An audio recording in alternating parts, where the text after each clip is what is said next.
ஊர் பிரசிடண்ட் ஊர் தலைவர் இருக்காங்களா? ஊர் பெரிய மனுஷன்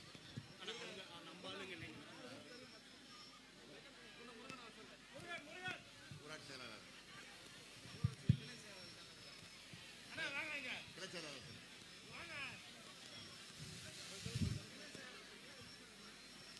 வரவு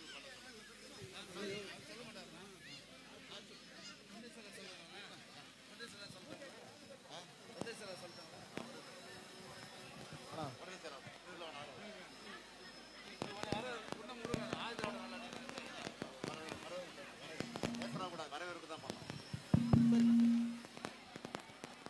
மாவட்ட ஆதிதிராவிட நல அணியினுடைய துணை அமைப்பாளர் சகோதரர் முருகன் அவர்கள் இப்போது வரவேற்பு நிகழ்த்தார்கள்.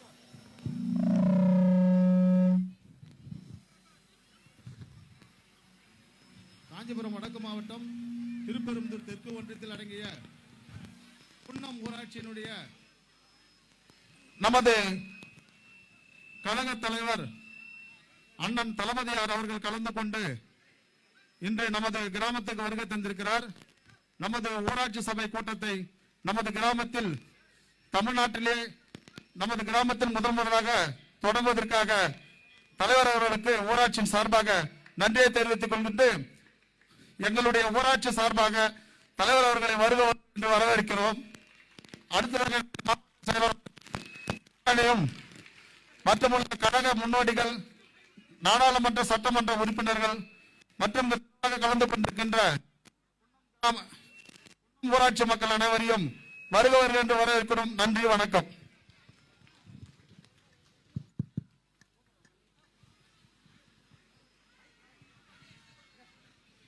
அனைவருக்கும் அன்பான வணக்கம்.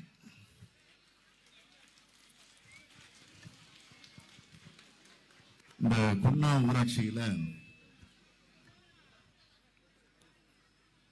ஊராட்சி சபை கூட்டம், அதாவது கிராம சபை கூட்டத்தை இப்ப நம்ம நடத்த போறோம். இந்த நிகழ்ச்சியை சிறப்பான வகையில நம்முடைய காஞ்சிபுரம் வடக்கு மாவட்டத்தினுடைய செயலாளர், முன்னாள் அமைச்சர், சட்டமன்ற உறுப்பினர், செயல் வீரர் அன்பரசன் அவர்கள் சிறப்பான வகையில இதை எழுச்சியோடு ஏற்பாடு செய்திருக்கிறார். இந்த நிகழ்ச்சியில சட்டமன்ற உறுப்பினர், தாம்பரம் தொகுதியுடைய சட்டமன்ற உறுப்பினர் எஸ். ராஜா அவர்களும் இதில் கலந்து கொண்டிருக்கிறார்கள். அதே போல செங்கல்பட்டு சட்டமன்ற உறுப்பினரும் திருப்பூர் சட்டமன்ற உறுப்பினரும் இந்த நிகழ்ச்சியில பங்கேற்க வந்திருக்கிறாங்க. நம்முடைய ஒன்றிய செயலாளர் இங்கே தொடக்கத்தில் வரவேற்று நுழைந்திருக்கிறார். அதேபோல கோபால், குன்னம் முருகேசன், கருணாநிதி, ராமமூர்த்தி இவங்கெல்லாம் இந்த நிகழ்ச்சிக்கு உறுதுணையாக இருந்திருக்கிறாங்க. கிளைக்கழகத்தினுடைய செயலாளர்களாக கஜேந்திரன், ஜோதிராமன், திலீப்குமார், வேடு அவர்கள் செயலாற்றிக் கொண்டிருக்கிறார்கள். அதேபோல இன்னும் குறிப்பிட்டு சொல்லணும்னா விரைவில் தேர்தல் வரப்போகுது. அந்த தேர்தலுக்கு முன்கூட்டியே நம்முடைய வாக்குச்சாவடி முகவர்கள், ஒருங்கிணைப்பாளர்கள் இவங்களெல்லாம் தமிழ்நாடு முழுக்க நம்ம நியமிச்சுக்கிட்டு இருக்கிறோம். அந்த வகையில் இந்த 44வது வாக்குச்சாவடிக்கு ஒருங்கிணைப்பாளராக நியமிக்கப்பட்டிருக்கக்கூடிய சுரேஷ் அவர்கள், துணை ஒருங்கிணைப்பாளர்களாக எல்லம்மாள், ஆர் சுரேஷ் அவர்கள், 45வது வாக்குச்சாவடியுடைய ஒருங்கிணைப்பாளராக சுரேஷ், துணை ஒருங்கிணைப்பாளர் பிரியா, விக்னேஷ் ஆகியோர் நியமிக்கப்பட்டிருக்கிறாங்க. அவங்களுக்கும் இந்த நேரத்தினுடைய பாராட்டுகளை, வாழ்த்துக்களை, நன்றியை நான் தெரிவிச்சுக்க விரும்புறேன். இப்ப நம்ம இந்த ஊராட்சி சபை கூட்டத்தை, கிராம சபை கூட்டத்தை நடத்த போறோம். இதோட நோக்கம் என்னன்னு கேட்டீங்கன்னா, அதிமுகவை நிராகரிப்போம், அதாவது ஆளுங்கட்சியாக இருக்கக்கூடிய அதிமுகவை நிராகரிப்போம் என்ற அந்த தலைப்பில் இந்த ஊராட்சி சபை கூட்டத்தை நாம இப்போ நடத்த போறோம். தமிழ்நாட்டில் இருக்கக்கூடிய எல்லா கிராம சபை கூட்டத்தையும், அதாவது ஊராட்சியில் இருக்கக்கூடிய அந்த சபை கூட்டத்தை நடத்த போறோம். அதே மாதிரி மாநகராட்சியில, நகராட்சியில் இருக்கக்கூடிய வார்டு பகுதிகளிலையும் நடத்த போறோம். நேற்று முன்தினம் 2 நாளைக்கு முன்னாடி தான், கடந்த 19ஆம் தேதி நாம இத முறையோடு அறிவிச்சோம். இந்த போராட்டத்தை, இந்த அதிமுகவை நிராகரிப்போம் என்ற அந்த உணர்வை மக்களிடத்தை வெளிப்படுத்த வேண்டும் என்ற அடிப்படையில் இதை தமிழ்நாடு முழுக்க நடத்தணும், ஒரு 10 நாட்களுக்குள்ள நடத்தி முடிக்கணும் அப்படின்னு முடிவு செஞ்சு நம்முடைய மாவட்ட செயலாளர்கள், ஒன்றிய செயலாளர்கள், நகர செயலாளர்கள், பேரூர் செயலாளர்கள், சட்டமன்ற உறுப்பினர்கள், நாடாளுமன்ற உறுப்பினர்கள் எல்லாரையும் கூட்டி வச்சு கலந்து பேசி முடிவெடுத்து அறிவிச்சிருக்கிறோம். 16,500 ஊராட்சியில் இது நடக்க போகுது. அதாவது 16,500 ஊராட்சிகள், அதுல வார்டுகள் அடங்கியிருக்கு. ஆக இந்த பணியை இன்னைக்கு முதல்ல நான் இங்கு தொடங்க வந்திருக்கிறேன். நம்முடைய பொதுச் செயலாளர் துரைமுருகன் அவர்கள் வேலூர் மாவட்டத்தில் அவர் இன்றைக்கு தொடங்கி வைக்க இருக்கிறார். அதே மாதிரி பொருளாளர் அவர்கள் திருப்பரங்குன்றம் சட்டமன்ற தொகுதியில், அவர் திருவள்ளூர் தொகுதியில் அவர் தொடங்கி வைக்க இருக்கிறார். அதேபோல துணை பொதுச் செயலாளராக இருக்கக்கூடிய பொன்முடி அவர்கள் விழுப்புரம் தொகுதியில் அவர் தொடங்கி வைக்க இருக்கிறார். முதன்மை செயலாளர் நேரு அவர்கள் திருச்சி மாவட்டத்தில், அதே போல துணை பொதுச் செயலாளர் ராஜா அவர்கள் சென்னையில ராயபுரம் தொகுதியில தொடங்கி வைக்க இருக்கிறார். அடுத்து நம்முடைய துணை பொதுச் செயலாளர் அந்தூர் செல்வராஜ் அவர்கள் திருப்பூர் மாவட்டத்தில் இந்த கிராம சபை கூட்டத்தை தொடங்கி வைக்க இருக்கிறார். இப்படி தலைமையில் இருக்கக்கூடிய நாங்கள் எங்க தொடங்குறோம் என்பதை சொன்னோம். அதே மாதிரி அந்தந்த மாவட்டத்தில் இருக்கக்கூடிய செயலாளர்கள், சட்டமன்ற உறுப்பினர்கள், நாடாளுமன்ற உறுப்பினர்கள், ஒன்றிய செயலாளர்கள், கழகத்தினுடைய முன்னோடிகள், நகர செயலாளர்கள், பேரூர் செயலாளர்கள் அங்கங்க அவங்கவுங்க ஊர்ல இதை தொடங்கி ஒரு 10 நாட்களுக்குள்ள முடிக்கணும்னு திட்டமிட்டு அந்த பணியை உங்களுடைய பகுதியில், உங்களிடத்தில் வந்து தொடங்குவதில் நான் உள்ளபடியே மகிழ்ச்சி அடைகிறேன்.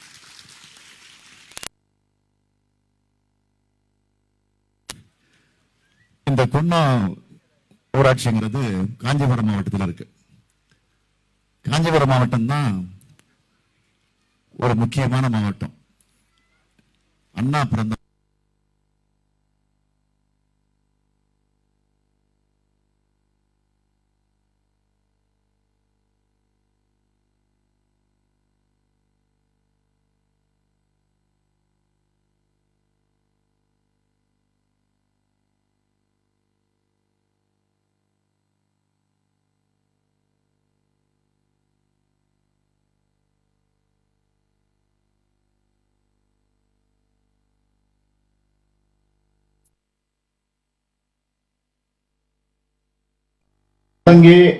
ஒரு நாள் கூட 24 மணி நேரத்துக்குள்ள ஆட்சிங்களாங்க. இதுல இருந்து நீங்க தெரிஞ்சுக்கங்க. ஆனா அண்ணா அவர்கள் திராவிட முன்னேற்ற கழகத்தில் 49 தொடங்கி எப்போ ஆட்சிக்கு வந்தாருன்னா 67 தான். 49 தொடங்கினாலும் எப்போ தேர்தல் களத்தில் வந்து நின்றாருன்னா 57 தான். ஆக கட்சியை தொடங்குறப்ப அண்ணா சொன்னது ஆட்சிக்காக அல்ல, பதவிக்காக அல்ல, நாட்டு மக்களுக்காக.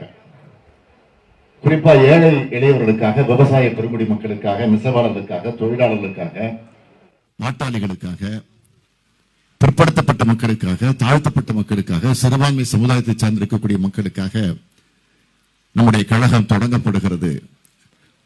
ஆக ஆட்சியில் இருந்தாலும் இல்லைனாலும் மக்களுக்கு பணியாற்றுவோம் என்ற அந்த உணர்வோடு தான் ஆட்சியில் இருந்தப்போ கலைஞர் செஞ்ச திட்டங்கள் எல்லாம் உங்களுக்கு தெரியும். இப்ப 10 வருஷமா நம்ம ஆட்சியில் இல்லை. 10 வருஷமா ஆட்சியில் இல்லாத நேரத்திலையும் மக்கள் பணியை தான் செஞ்சுக்கிட்டு இருக்கிறோம். மக்களுக்காக தான் போராடுறோம், மக்களுக்காக தான் ஆர்ப்பாட்டம் செய்யறோம், மக்களுக்காக தான் உண்ணாவிரதம் இருக்கிறோம், மக்களுக்காக தான் களத்தில் வந்து நிற்கிறோம், மக்களுக்காக தான் இந்த ஊராட்சி சபை கூட்டத்தை கூட்டுறோம். ஆகவே அப்படிப்பட்ட திராவிட முன்னேற்ற கழகம் வர இருக்கக்கூடிய தேர்தலில் உங்களுடைய அன்போடு ஆதரவோடு ஒரு மிகப்பெரிய வெற்றியை பெறப்போகிறது. பெற வைப்பீங்கிற நம்பிக்கை எனக்கு இருக்கு. வெற்றி பெற வைப்பீங்களா? நிச்சயமா கையை வைத்து காட்டுங்க பாப்போம். நன்றி நன்றி. அந்த நம்பிக்கையில தான் நீங்க வந்து உட்கார்ந்துருக்கீங்க. இப்போ திமுக ஆட்சிக்கு வரணுங்கிற நம்பிக்கை எங்களை விட உங்களுக்கு தான் அதிக நம்பிக்கை இருக்கு. ஏன்னா நான் வந்து நடந்து வந்தேன், உங்களெல்லாம் பார்க்க வந்தேன். தாய்மார்கள் எல்லாம் அடுத்த நீங்க தான், அடுத்த நீங்க தான், அடுத்த நீங்க தான் அப்படின்னு சொல்லக்கூடிய நிலை இன்னைக்கு நாட்டில் வந்திருக்கு. ஆகவே இப்போ இந்த ஊராட்சி சபை கூட்டத்தை இப்ப நம்ம நடத்த போறோம். இந்த ஊராட்சி சபை கூட்டத்தை நடத்துக்கு முன்னாடி நான் சொல்ல விரும்புறது, கிராமத்திலிருந்து தான் நம்முடைய வாழ்க்கையே தொடங்குது. மறந்துடக்கூடாது. கிராமம் இல்லைன்னா நாடு இல்லை. ஏன்னா கிராமத்தில் தான் விவசாயிகள் இருக்காங்க. அந்த விவசாயிகள் தான் இன்னைக்கு நாட்டினுடைய முதுகெலும்பாக விளங்கி கொண்டிருக்கிறாங்க. இதே கிராமத்தில் ஊராட்சியில மக்கள் பிரதிநிதிகளை இப்ப வந்து ஓட்டு பெட்டி வைக்கிறோம், அதுக்கு பிறகு ஓட்டு போடுறோம். எலக்ட்ரானிக் மிஷின் வந்துருச்சு. முதல்ல ஓட்டு சீட்டு இருந்துச்சு, அப்புறம் எலக்ட்ரானிக் மிஷின் வந்துச்சு. மாலத்துக்கு தகுந்த மாதிரி சூழ்நிலை மாறிட்டு இருக்கு. ஆனா ஒரு காலத்துல குட ஓலை, அந்த குட ஓலை கூட முதல்ல அதனுடைய கல்வெட்டு இப்ப எங்க இருக்குன்னு பாத்தீங்கன்னா குட வேலை தான் அப்ப வந்து கடைபிடிக்கப்பட்டு. குட வேலைங்கிறது ஒரு குடத்தை வச்சு அந்த குடத்துல ஒரு ஓலையில கொண்டு வந்து யாரை தேர்ந்தெடுக்கணுமோ அதில் எழுதி கொண்டு வந்து போட்டுருவாங்க. அந்த குடத்துல இருந்து இந்த ஓலையை எடுத்து அதுக்கு பிறகு யாரு வெற்றி பெற்றிருக்கிறாங்கன்னு அறிவிப்பாங்க. இப்படிதான் கடந்த காலத்தில் நடந்திருக்கு. அதுக்கு அத்தாட்சியாக இதே காஞ்சிபுரம் மாவட்டத்தை சார்ந்த அண்ணா பிறந்தது காஞ்சிபுரம் மாவட்டம்.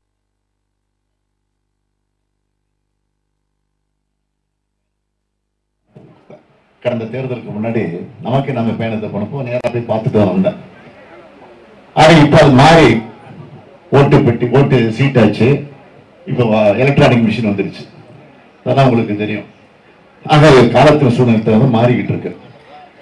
ஆகவே அப்படிப்பட்ட நிலையில இன்னைக்கு தமிழ்நாட்டில் ஒரு ஆட்சி நடந்துகிட்டு இருக்கு. என்ன ஆட்சிங்கிறது தெரியும். அதிமுக ஆட்சி 10 வருஷமா நடக்குது. ஏற்கனவே அம்மையார் ஜெயலலிதா அவர்கள் ஆட்சியில் இருந்தாங்க. அவங்க உடல்நிலை உற்று நோய்வாய்ப்பட்டு மருத்துவமனையில இறந்து போனாங்க செய்தி. அந்த பிரச்சனைக்கெல்லாம் அதிகம் போக விரும்பல. எப்படி இறந்தாங்கிறது அவங்களுக்கு தெரியும். அது இன்னைக்கும் மர்மமாக இருக்கு. தயவுசெய்து நினைச்சு பாருங்க. ஜெயலலிதா நமக்கு எதிரி தான். நாம வந்து அவங்க கொள்கையை என்னைக்கு ஏத்துக்க மாட்டோம். அவங்களும் நம்ம கொள்கையை ஏத்துக்க மாட்டாங்க. நம்ம பொறுத்த வரைக்கும் அவங்களும் நமக்கு எதிரி தான், நாம அவங்களுக்கு எதிரி தான். அது வேற. ஆனா நாட்டினுடைய முதலமைச்சர், ஆக அவருடைய மரணமே மர்மமா இருக்கு.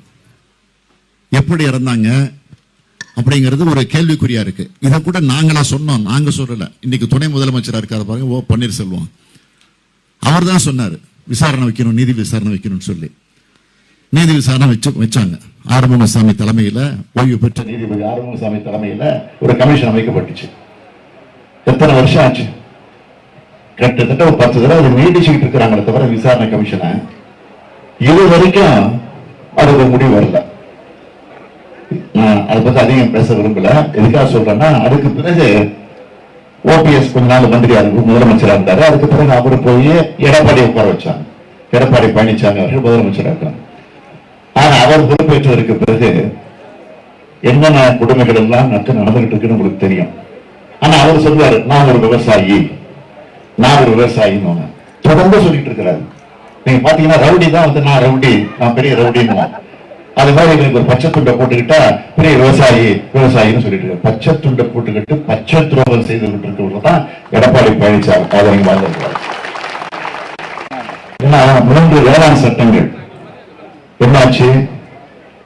விவசாயிகளுடைய வாழ்வாதாரத்தை அழிக்கக்கூடிய சட்டங்கள் அந்த 3 வேளாண் சட்டங்கள்.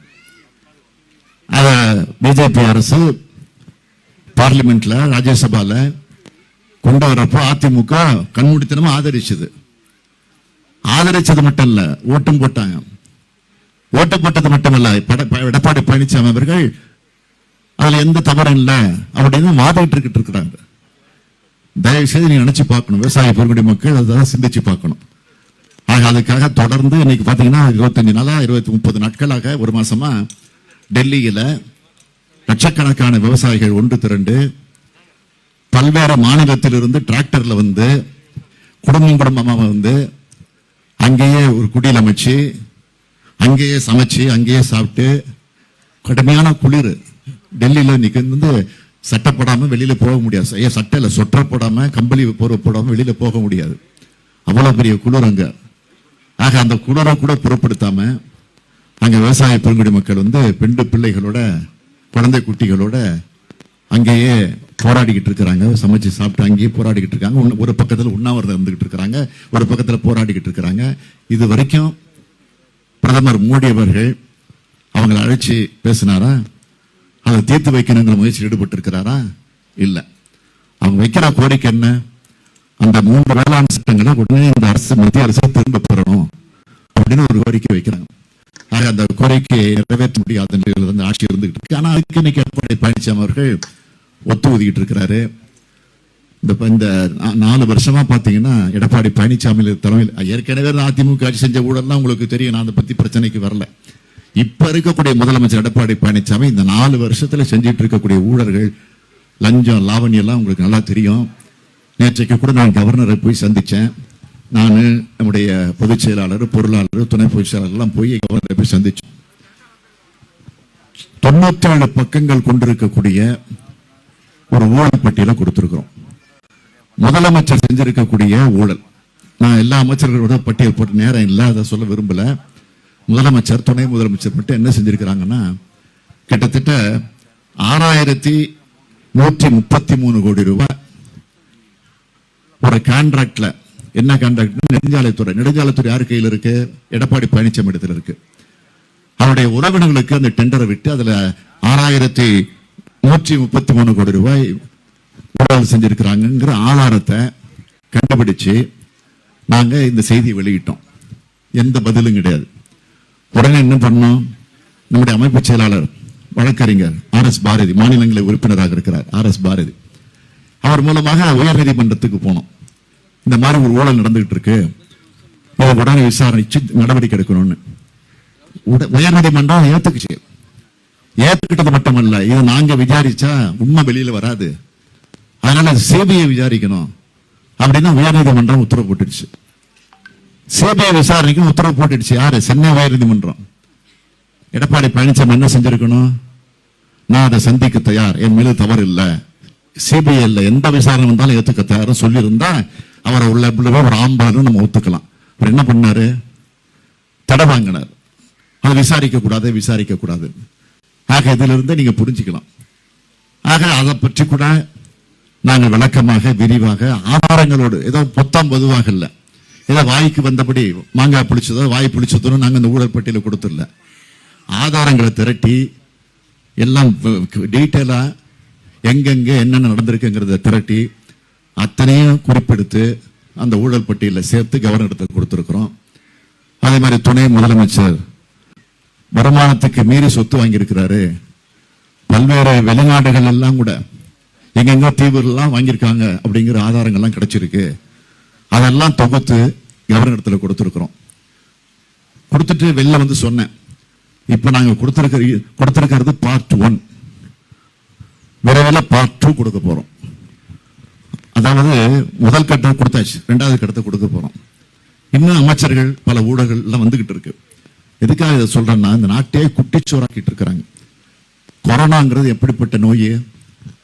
வெளியில வர முடியாது, வாழ்வாதாரம் இழந்து போயிட்டோம், சாப்பிட வழி இல்லை, தொழில் செய்ய முடியல, வேலைக்கு போக முடியல, கூலி வேலை செய்ய முடியல, நண்பர்களை பார்க்க முடியல, உறவினர்களை பார்க்க முடியல, மருத்துவமனைக்கு போக முடியல. ஆக அந்த நிலையில இருந்தது கொரோனா நோய். இப்போ மிரட்டிட்டு இருக்கு. நீங்க எல்லாம் பாத்தீங்கன்னா இங்க மாஸ்க் தான் போட்டுட்டு இருக்கீங்க. நான் பேசுறதுனால கொஞ்சம் கைட்டு வச்சிருக்கிறேன். ஆக அந்த அளவுக்கு இருக்கு இந்த கொரோனா நோய். அந்த நோயை பயன்படுத்தி அதுக்கு வர்ற நிதியை கூட கொள்ளையடிச்ச ஆட்சி தான், கொள்ளையடிச்சிட்டு இருக்கிற ஆட்சி தான் இந்த ஆட்சி. தயவு செஞ்சு இதுக்கெல்லாம் விசாரணை வைக்கணும்னு சொல்லி நாங்க போய் நேற்றைக்கு கவர்னர் இடத்துல போய் மனு கொடுத்திருக்கிறோம், புகார் மனு கொடுத்திருக்கிறோம், பெட்டிஷன் கொடுத்திருக்கிறோம். ஆக ஊழல் பட்டியல் ஆதாரங்களோடு கொடுத்திருக்கிறோம். அவரும் நடவடிக்கை எடுப்பதாக சொல்லி இருக்கிறார். எடுப்பார் அது நினைக்கிறோம். ஒருவேளை அவர் எடுப்பதற்கு தயங்கினா, எடுக்கக்கூடிய சூழ்நிலை அவங்க வரலன்னா நிச்சயமா உறுதியா நாங்கள் நீதிமன்றத்தை நாடுவோம். நீதிமன்றத்தை நாடுவது மட்டுமல்ல, விரைவில் உங்கள் அன்போடு ஆதரவோடு 4 மாசத்துல திமுக தான் தமிழ்நாட்டில் ஆட்சிக்கு வரப்போகுது. ஆட்சிக்கு வந்த உடனே முதல் வேலையாக அந்த பணிகளை எல்லாம் செய்வோம் என்ற நம்பிக்கையை நான் இந்த நேரத்தில் எடுத்து. ஏன்னா இது யாருடைய பணம்? நம்ம பணம், அரசாங்கத்தினுடைய பணம், மக்களுடைய வரி பணம். அதை கொள்ளடிச்சிட்டு இருக்கிறாங்க. ஆக அப்படிப்பட்ட சும்மா விடக்கூடாது. ஆக அந்த உறுதியோடு தான் இருக்கிறோம். ஆக எது எப்படி இருந்தாலும் இங்க வந்திருக்கக்கூடிய நீங்கள் இந்த பகுதியில் இப்ப வந்த உடனே ஒரு 5 நிமிஷம் அந்த கல்வெட்டு பக்கத்தில் நின்றுட்டு அதை பார்த்தேன், படித்தேன். அப்புறம் என் செல்போன்லேயே போட்டோ எடுத்துக்கிட்டேன். என்ன அந்த கல்வெட்டுன்னு பார்த்தீங்கன்னா, உங்களுக்கு தெரியும் இங்க ஒரு விளையாட்டு மைதானம் கட்டணும்னு சொல்லி 2018 டிசம்பர் மாதம்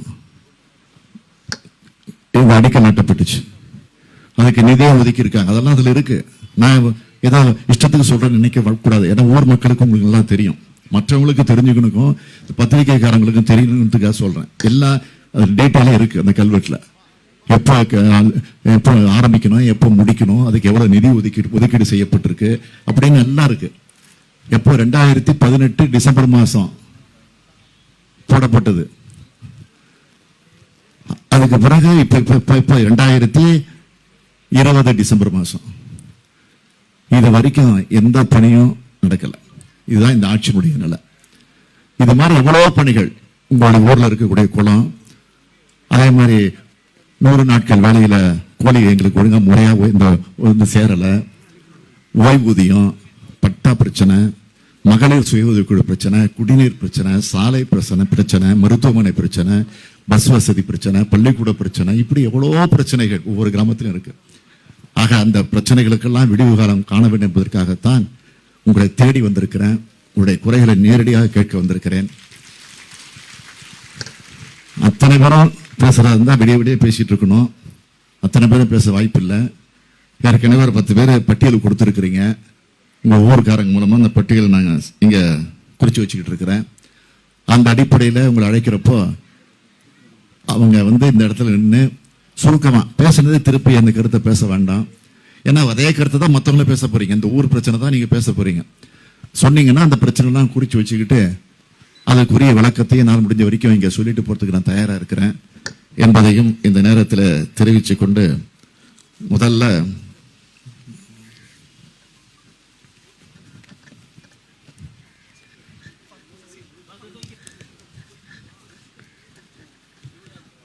கஜேந்திரன், விவசாயியாக இருக்கக்கூடிய கஜேந்திரன் அவர்களை பேசுமாறு அழைக்கிறேன். கஜேந்திரன் இருக்காரா?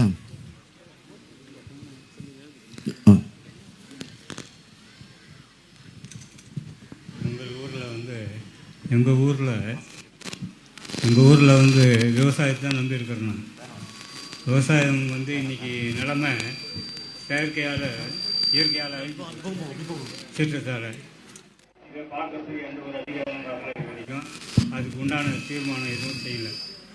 மறுபடியும் நாங்கள் பயிர் வைக்கிறதுக்கு எந்த ஒரு இதுவும் இல்லை. சாப்பாட்டுக்கே வழி இல்லை. அந்த நிலைமை தான். அதனால் உண்டான பண்ணணும். அதே நேரத்தில் ஏரியை தூர்வாசல் கரையை சமப்படுத்துகிறாங்க. அது கருத்து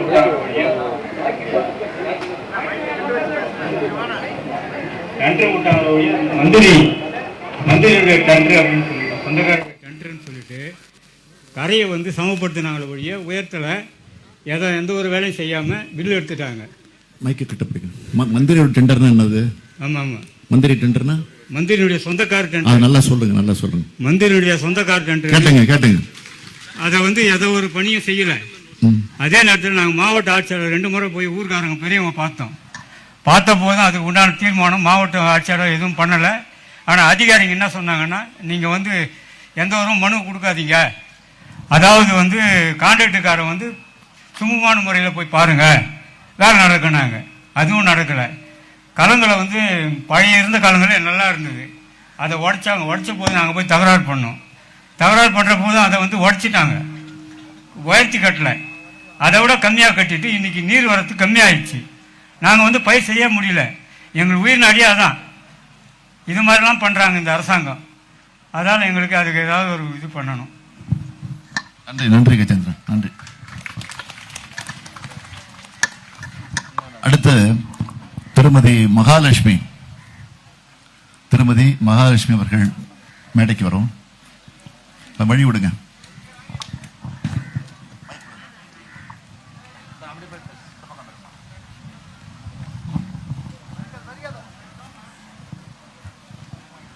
வணக்கங்க ஐயா. நான் இந்த ஊர் சேர்ந்தவங்க. நான் வந்து இந்த ஊருக்கு மருமகளாக வந்திருக்கேன். நான் வந்து டீச்சர் ட்ரைனிங் வந்து ஒரு 8 வருஷமாக படித்து டீச்சர் ட்ரைனிங்க்கு படிச்சிருக்கேன். ஆனால் வந்து எனக்கு வேலை கிடைக்கல. ஏன் கிடைக்கலன்னு கேட்டால், நீங்கள் வந்து நெட் எக்ஸாம் எழுதணும், டெட் எக்ஸாம் எழுதினா தான் உங்களுக்கு வேலை கிடைக்கும் அப்படின்னு சொல்கிறாங்க. அதுக்கு முன்னே நம்ம கலைஞர் ஆட்சியில் வந்து நாங்கள் படிக்கும் போது அந்த எக்ஸாம்லாம் கால்ஃபர் பண்ணவே இல்லை. ஆனால் இப்போ மட்டும் வந்து நீங்கள் படித்து முடிச்சுட்டு வெளியே வந்த பிறகு நீங்கள் டெட் எக்ஸாம் எழுதினா தான் உங்களுக்கு வந்து வேலை வாய்ப்பு கிடைக்கும் அப்படின்னு சொல்கிறாங்க. நாங்கள் எத்தனை முறை நாங்கள் AIE படிக்கிறது, 1ஆவதுலேருந்து நீங்கள் புக்கு படிக்கணும்னா 1லேருந்து 6 படிங்க, 1லேருந்து 6 படிங்க, அப்போ தான் உங்களுக்கு வந்து எக்ஸாமுக்கு வந்து நீங்கள் பாஸ் பண்ண முடியும். நாங்கள் டீச்சர் ட்ரைனிங் படிக்கிறதுக்கு 1ஆவதுலேருந்து 10ஆவது வரை தான் படிச்சுட்டு நாங்கள் டீச்சர் ட்ரைனிங் படிச்சிருக்கோம். மறுபடியும் நீங்கள் 1லேருந்து படிங்கன்னா நாங்கள் என்னங்க ஐயா படிக்கிறது? அப்போ எனக்கு மட்டும் நான் பேசல, இருக்கிற பெண்களுக்கு எல்லாருக்குமே தான் நான் பேசுகிறேன். இந்த வழியை நீங்கள் வந்து நீங்கள் வந்தீங்கன்னா கண்டிப்பாக இதை மாற்றணும்.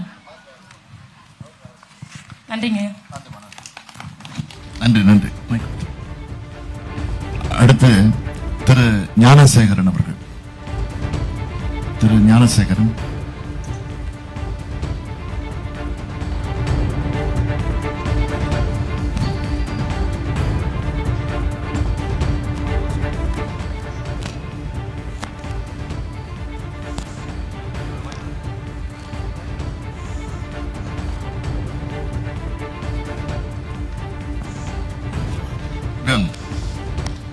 நீங்க என்ன பண்ணிட்டு இருக்கீங்க? விவசாயம் பண்ணிட்டு. சரி, இந்த ஊர் தானே? சொல் ஐயா. இந்த விவசாயத்துக்கு எந்த ஒரு விதையும் கிடைக்கிறதில்ல. சில மானியம் கொடுக்குறேன்றாங்க, அந்த மானியமும் சந்தி சேரதில்லை. கேட்டால் வந்து கொடுத்துட்டேன்னு சொல்கிறாங்களே தவிர ரொம்ப கஷ்டமாக இருக்குது. எல்லாம் விவசாயம், நாங்கள் எல்லாம் விவசாய குடும்பம் சேர்ந்தவங்க. எந்த ஒரு இதுவும் இதுவரை கிடைக்கல எங்களுக்கு. நாங்கள் எங்கேயாவது எல்லார்கிட்டையும் கேட்டு பார்க்குறோம், யாரும் எந்த ஒரு பதிலும் சொல்ல மாட்டாங்க. கேட்டால் எல்லாம் கொடுத்துட்டு போங்கன்றாங்க. நான் ஏற்கனவே 5 வருஷம் ஏரி நீர்ப்பாசன சங்கத்தில் இருந்தேன். நம்ம பீரியடில் 10 வருஷம் ஆயிடுச்சு. அப்போ ஓரளவுக்கு எல்லாமே நம்ம கேட்டோம், கொடுத்துட்டு இருந்தாங்க. இப்போ இவங்க ஆட்சியில் எதுவுமே நமக்கு வந்து சேரல. கேட்டால் எல்லாம் கொடுத்தாச்சு பாப்பா அப்படின்றாங்க. எதுவும் நமக்கு மக்களுக்கு எதுவும் பயன்படுத்த இல்லை. இங்கே எல்லாமே விவசாயம் சேர்ந்தவங்க தான். விவசாயிங்க ரொம்ப கஷ்டப்படுறாங்க. இந்த வருஷம் கூட விளைஞ்சது எதுவுமே வீட்டுக்கு வர முடியாமல் போயிடுச்சு. எல்லாமே தண்ணியில் முழுவி எல்லாமே நாசியாக போயிடுச்சு. நம்ம யாருக்கிட்ட சொன்னாலும் இன்சூரன்ஸ் கட்டுங்கன்றாங்க, இன்சூரன்ஸ் கிடைக்கல. ஏதோ தரேன்னு சொல்கிறாங்க, அதுவும் கொடுக்கல. நாங்கள் இந்த மாதிரி தான் எப்படி ஐயா போகிறது? நீங்கள் வந்தால் தான் எல்லாமே நல்ல முறையாக இருக்குன்னு சொல்லிட்டு எல்லாம் நாங்கள் விரும்புகிறோம். கொண்டமையாக தான் நாங்கள் எதிர்பார்க்குறோம். எல்லாம் நாங்கள் விவசாயம்னா எங்களுக்கு ஒன்றுமே இல்லை. நாங்கள் எல்லாம் ஒத்துமட்டமாக உங்களுக்கு தான் செய்வோம். நீங்கள் வந்து எங்களுக்கு நல்ல மாதிரி எல்லாமே பண்ணி கொடுப்பீங்க, எங்களுக்கு நம்பிக்கை இருக்குது. நீங்கள் வர சொல்லி எங்களுக்கு எந்த குறையும் இல்லை. ஐயா சொல்லி அந்த குறையும் எல்லாமே இருந்தது. இப்போ இவங்க வந்து எந்த குறையும் எங்களுக்கு நிவர்த்தி ரொம்ப கஷ்டப்பட்டு ரொம்ப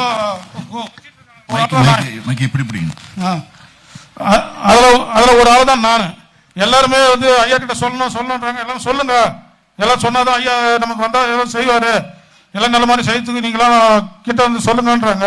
அதில் நானும் ஒரு எல்லாரோட ஊர் மக்கள் தான் நான் ஒரு ஆளாக வந்து சொல்கிறேன். ஐயா நீங்கள் ஆட்சிக்கு வருவீங்க, அதுக்கு அதில் ஒரு எந்த இதுவும் இல்லை.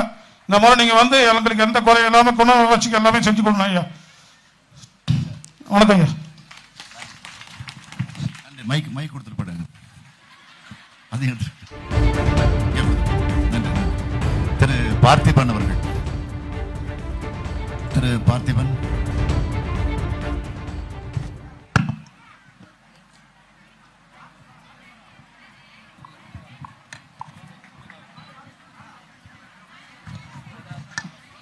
வாங்க, எப்படி வந்து நீங்க என்ன பண்ணிட்டு இருக்கீங்க? 10 பேர். ஐயா, நான் சுயமாக தொழில் பண்ணிட்டு இருக்கேன். வண்டி வச்சு அதன் மூலமா வருவாயை கொண்டு குடும்பம் நடத்திட்டு இருக்கேன். எந்த ஊரு நீங்க? பொண்ணு கிராமத்தை சேர்ந்தவங்க. சரி சார். முதல்ல நம்ம கிராமத்துக்கு இப்படி ஒரு பெருமையை தேடி தரதுக்காக நமது கழகத்தின் தளபதி அவர்கள் நமது கிராமத்தை தேர்வு செய்தமைக்கு கிராமத்தின் சார்பாக நன்றி சொல்ல கடமைப்பட்டிருக்கேன். அதோட இந்த நிகழ்ச்சி ஏற்பாடுலாம் பண்ணிட்டு இருக்கும் போதா இங்க ஒரு குறை இருக்கு, இந்த இடத்துல வந்து ஒரு நிகழ்ச்சி நடத்துறீங்க, இது எந்த விதத்தில் நியாயம்னு சொல்லிட்டு கேட்டேன். நான் குறை இருக்கிற இடத்துல தான் நாங்க வந்து அதை நிவர்த்தி பண்றதுக்காக தான் நாங்க வரோம் அப்படின்னாங்க. அப்படி என்ன குறை இருக்கு இங்க யாராச்சும் தெரியுமா? நம்மள நிறைய பேருக்கு தெரியறதுக்கு உண்டான வாய்ப்புகள் இருக்கு, ஆனா அது வெளிப்படையான பேச யாருக்கு தைரியம் இல்ல. என்ன பண்ணிடுவாங்க? எந்த அதிகாரி நம்மள என்ன பண்ணுவாங்க? ஒண்ணும் கிடையாது. நம்மளுக்கு எதுவும் பண்ணாத ஒண்ணா இருப்பாங்க, ஆனா எதுவும் பண்ண மாட்டாங்க. அதுக்கு உதாரணம் தான் ஐயா அவர்கள் இந்த நுழைவாயில வரும்போது அங்க ஒரு கல்வெட்டு அமைக்கப்பட்டிருக்கு. அது என்ன கல்வெட்டுன்னு யாருக்குன்னா தெரியுமா? அதையே தெரிஞ்சுங்க. சற்று முன்னு சொன்னாரு, இந்த நாட்டோட வளர்ச்சிக்கு முக்கிய காரணமா விலகுறதே இந்த இளைஞர்கள் தான், அதுவும் கிராமத்தில் இருக்கிற இளைஞர்கள் தான் சொன்னாரு. ஒரு நிமிஷம். அந்த கல்வெட்டு வந்து வர்றதுக்கு காரணம் வந்து 18ஆம் தேதி சட்டமன்றத்தில் பட்ஜெட்ல அறிவிச்சாங்க. 2019 அடிக்கல் நாட்டினாங்க. இப்ப 2020 இது வரைக்கும் ஒண்ணும் கிடையாது, கல்வெட்டு தான் இருக்கு அடையாளத்துக்கு. ஆமாங்க. அப்போ இந்த அதாவது கிராமத்தில் இருக்கிற இளைஞர்கள் மட்டும் நம்ம வந்து அதிகமாக கிராமத்தில் இருக்கிற இளைஞர்கள் ரொம்ப சிறப்பா வந்து மேல வரணும், இவங்களோட வளர்ச்சி வந்து மேல மேல வந்து அவங்களை ஊக்குவிக்கணும் அப்படின்னு ஒரு எண்ணத்துல தான் இன்றைக்கு பொறுப்பேற்றிருக்கிற இந்த அதிமுக அரசு ஒரு திட்டத்தை வகுக்கிறாங்க. அம்மா விளையாட்டு மைதானம், இதன் மூலமா அங்க அவங்க பயிற்சியை மேற்கொள்வாங்க, அவங்க திறமை வெளிப்படுறதுக்கு ஒரு வாய்ப்பு கிடைக்கும் அப்படின்னு தான் பண்றாங்க. அந்த திட்டத்துக்கு பேரு அம்மா விளையாட்டு மைதானம் அப்படின்னு வைக்கிறதுக்கு பதிலா சும்மா விளையாட்டு மைதானம் ஒரு பேரை சூட்டி இருக்கலாம். அது சிறந்த விளங்கும்னு நினைக்கிறேன். நல்ல பேரு, நல்ல பேரு. ஏன் சொல்றீங்களா? அதுக்கு சுமார் 1 லட்சம் ரூபாய் நிதி ஒதுக்கப்பட்டிருக்கு. யாருன்னா தெரியுமா? கொரோனால சோத்துக்கு வழி இல்லாத நம்ம திண்டாடணும். இன்னைக்கு இங்க இருக்கிறவங்க சாயங்காலம் போனா தண்ணல் கட்டுறதுக்கு வழி இல்லை. இந்த மாதிரிலாம் இருக்கோம் நம்ம. ஆனா 1 லட்சம் ரூபாய் நிதி ஈஸியா உட்காந்து இந்த கொரோனா டைம்ல அழகா எடுத்துட்டாங்க. எடுத்துக்கு உண்டான ஆதாரங்களும் இப்ப கையில இருக்கு. சரி, தவறு நடக்கிறது சகஜமே சொல்லிட்டு இருக்கிற அதிகாரி கிட்ட போய் முறையேறோம். இதுக்கு எல்லாரும் கூட்டிட்டு அங்க போக முடியும் கொரோனா டைம்ல. சரி, இதை ஒரு கோரிக்கை மனுவா நாம என்ன பண்ணுவோம், ஒரு மனுவா கொடுக்கலாம் அதிகாரி கிட்ட. இதை வந்து இப்போ வழி நடத்தி கொண்டிருக்கிற அதாவது முதல்வர் அவர்கள் அவருக்கு தெரியாது போலது.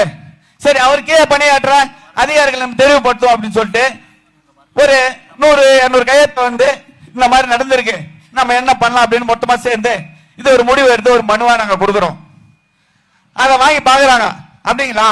சரி, பாக்குறாங்க. வார்த்தை என்னவோ கரெக்டா தான் இருந்தது, ஆனா வந்த வழியை காணும். இங்க வந்து சும்மா கூட பார்க்கல, அதெல்லாம் சும்மாவும் பார்க்கல, திட்டங்களும் சும்மா தான் கிடக்கு. மனசுக்கு ரொம்ப வேதனையா இருக்குது. நம்மளுக்காக ஒதுக்கப்பட்ட நிதி நம்மளுக்கே பயன்படாத இவரு மேல இருந்து நியமிக்கப்பட்ட அதிகாரிகள் அம்மா நீங்க எல்லாம் சராசரியா பங்கிட்டு எடுத்துங்க, அதை சரியா செஞ்சுக்கிறாங்க. அப்போ இது போல அரசு வழிநடத்தி கொண்டிருக்கு. இதெல்லாம் நம்ம வந்து அது ஒருத்தர் நல்ல வழி காட்டினா அவங்க நல்ல வழியில போக முடியும், நம்மளும் பின்னாடி வந்து தொடர்ந்து பயணிக்க முடியும். போற வழி சரியில்லைன்னா அவன் கூட போய் பயணிச்சு எந்த ஒரு பிரயோஜனமும் இல்லை, நம்ம கடைசி வரை முடியாதா இருக்கணும்.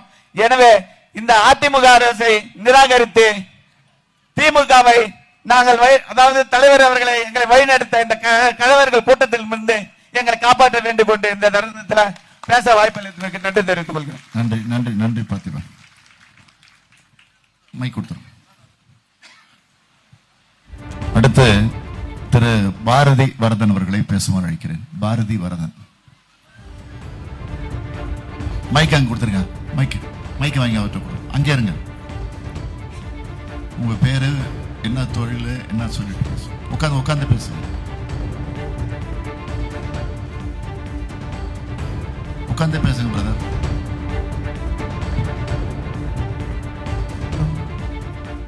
இனிய காலை வணக்கம் தலைவரே.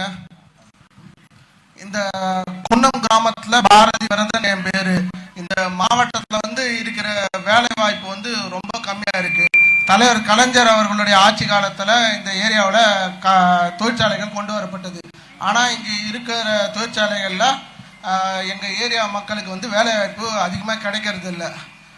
பல்வேறு மற்ற மாநிலத்திலிருந்து வர தொழிலாளர்களுக்கும் பல்வேறு மாவட்டத்திலிருந்து வர மக்களுக்கும் வேலை கிடைக்குது. அதனால எங்க சுற்று வட்டார பகுதியில் இருக்கிற குன்னம், சிறுமாங்காடு, எச்சூர், சந்தவலூர் போன்ற பகுதிகள் மற்றும் மொளச்சூர், சோகண்டி போல பகுதிகளுக்கு மக்களுக்கு, படித்த இளைஞர்களுக்கு எங்களுடைய கம்பெனியில வேலை வாய்ப்பு வேணும் தலைவர். நன்றி நன்றி. மைக்க வைங்க. அடுத்து மருத்துவர் ஓவியா அவர்கள். மைக்க அனுப்பிச்சு விடுங்க. இங்க வாங்கம்மா, வாங்க, இப்படி வந்துருங்கம்மா, இந்த பக்கம். இல்ல அந்த மைக்க வாங்கிட்டு சொல்லுங்க, அனுப்பிச்சு விட்டு பாருங்க.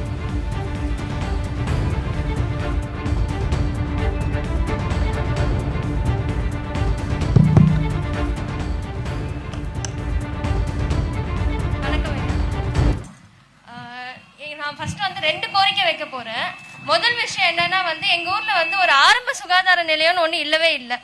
எந்த ஒரு பிரச்சனை, ஏதாவது ஒரு எமர்ஜென்சிக்கு ஒரு ட்ரீட்மெண்ட் வேணும்னாலும் நாங்க 10-12 கிலோமீட்டர் தாண்டி பன்ருட்டின்ற ஒரு இடத்துக்கு போற மாதிரி இருக்கு. அந்த இடத்துக்கு போற சிச்சுவேஷன் என்னன்னா, இங்க இருந்து டைரக்டா அந்த இடத்துக்கு போறதுக்கு ஒரு போக்குவரத்து வசதியும் கிடையாது. இங்க இருந்து போனா ஒரு 2 ஆட்டோ ஏறி தான் போகணும். இந்த மினி கிளினிக் அறிவிச்சாங்களப்போ, அந்த மினி கிளினிக்லாம் பேருக்கு அறிவிச்சுட்டு காசு மட்டும் தான் எடுத்து வச்சிருக்காங்க. அங்க டாக்டரும் இல்ல. ஆரம்ப சுகாதார நிலையத்திலேயே 9 மணில இருந்து 10:30 மணி வரைக்கும் தான் மருத்துவர் இருக்காங்களே தவிர மற்ற சமயத்துல மருத்துவர்கள் இருக்கிறதும் இல்ல. அந்த சமயம் தாண்டி நம்ம போனா நமக்கு அங்க மெடிசனும் கிடைக்கிறது இல்ல, ட்ரீட்மெண்ட்டும் இருக்கிறது இல்ல. அதுக்கு எதுக்கு நம்ம அந்த இடத்துக்கு போகணும்? அது இல்லாம இந்த ஏரியாலேயே நாங்க கிட்டத்தட்ட ஒரு 5000 பேர் கிட்ட இருக்கோம். இந்த இடத்துக்கு ஒரு மருத்துவமனை வைக்கிறதுல என்ன எப்பவுமே ஒரு தனியார் மருத்துவமனைக்கு தான் போற மாதிரி இருக்கு. அதோட கலைஞர் ஐயா அந்த காப்பீட்டு திட்டம் கொண்டு வந்தாங்க. அப்போ எல்லா ட்ரீட்மெண்ட்டுமே, எந்த ஒரு ட்ரீட்மெண்ட் வேணாலுமே கவர் ஆச்சு. இப்ப அத பேரை மாத்தி வச்சிருக்காங்க. முன்னாடி எல்லாம் ட்ரீட்மெண்ட் முடிச்சுட்டு சப்போஸ் நமக்கு தேவையான காசு கொடுத்துட்டோம், அதை நம்ம திருப்பி கவர்மெண்ட் கிட்ட வாங்க முடிஞ்சு. இப்ப அதை வாங்குறதுக்கு நாங்க 4 மாடி 5 மாடி ஏறி இறங்குறோமே தவிர அந்த பணத்தை வாங்க முடியல. ஒரு நடுத்தர மக்களுக்கு அதால எந்த ஒரு யூஸ்மே இல்லாம தான் இருக்கு. அண்ட் இப்போ நான் பல் மருத்துவம் முடிச்சிருக்கேன். அது முடிச்சதுக்கு ஒரே ரீசன் என்னன்னா, நான் போயிட்டு அங்க சேரும் போது நீட் எக்ஸாம் கிடையாது. இப்போ இருக்க அரசாங்கம் இதை எங்க கொண்டு போகுதுன்னா, ஒரு சமயக்காரன் புள்ளனா சமயக்காரனா தான் இருக்கணும், ஒருத்தன் தூர்வாடுறாருன்னா அப்படிதான் இருக்கணும். அப்படி பார்த்தா ஒரு டாக்டரோட புள்ள மட்டும்தான் டாக்டர் ஆக முடியும்ன்ற சிச்சுவேஷனுக்கு போயிருச்சு. ஏன்னா அந்த நீட் எக்ஸாம் போறேன்னா அந்த கோச்சிங்காகவே லட்சக்கணக்கில் காசு கொடுக்குற மாதிரி இருக்கு. இப்ப நான் படிச்சு முடிக்கிறேன். இப்ப அடுத்து நான் இதுக்காக வாங்கின கல்வி கடனை நான் கொடுத்து முடிப்பேனா, இல்லாட்டி நான் அடுத்து நீட் எக்ஸாமுக்காக போய் பணத்தை சேர்த்து வைக்க முடியுமா, இல்லாட்டி அடுத்து நான் படிக்கிறதுக்கு எனக்கு சீட்டே கிடைச்சாலும் அங்க போயிட்டு நான் பே பண்றதுக்கும் எனக்கு காசு வேணும். இப்படி போகும்போது ஒரு மருத்துவர் ஆகணும்ன்ற கனவு ஒரு நடுத்தர வர்க்கத்துக்கே இல்லாம போற சிச்சுவேஷன் இருக்கு. அண்ட் இன்னொன்னு, இந்த இடத்துக்கு உங்களை தவிர மாற்று கட்சியில இருந்து வேற யாராவது வந்திருந்தா இதை நாங்க பேசியிருக்கவே போறது இல்லை. உங்களை நான் எல்லா சமூக வலைத்தளங்களும் நான் ஃபாலோ பண்ணிட்டு இருக்கேன். நீங்க சொல்லுவீங்க இந்த மாதிரி எல்லா மாணவர்களுக்கும் 7.5% ஒரு இடஒதுக்கீடு வேணும்ட்டு. நீங்க சொன்ன 2 நாள்லயே அரசாங்கத்துல இருந்து அறிவிப்பு வரும். அடுத்து நீங்க ஒரு நாள் சொல்லுவீங்க இந்த மாதிரி இந்த சமயத்துல கொரோனா காலத்துல காலேஜ் எல்லாம் ஓபன் பண்ணா அதிகமாகும் சொல்லுவீங்க. முன்னாடி வரைக்கும் ஓபன் பண்ணலாம் வேணானவங்க நீங்க சொன்ன 2 நாள்ல ஓகே பண்ண வேணாம் அப்படின்னுடுவாங்க. அதே மாதிரி நீங்க என்ன சொன்னீங்க, கவர்மெண்ட் காலேஜ் கவர்மெண்ட் ஸ்கூல்ஸ்ல இருந்து போன பசங்களுக்கு எல்லாம் ஃபீஸ் கட்ட முடியலன்னா திமுக கழகத்துல இருந்து நாங்க கட்டுறோம் அப்படின்னு நீங்க சொன்னீங்க. சொன்ன 2 நாள்லயே இல்ல நாங்க அரசாங்கமே எடுத்துக்கிறோம்ன்றாங்க. நீங்க சொல்லி சொல்லி செய்யறதுக்கு அடுத்து எப்படி நீங்க முதல்வரா வரும்போது இதை விட நல்லாவே செய்வீங்கன்ற ஒரு நம்பிக்கை இருக்கு. செய்வீங்கன்னு நினைக்கிறேன் சார். நன்றிமா, நன்றி. அடுத்து திருமதி பிரியா அவர்கள். திருமதி பிரியா அவர்கள்.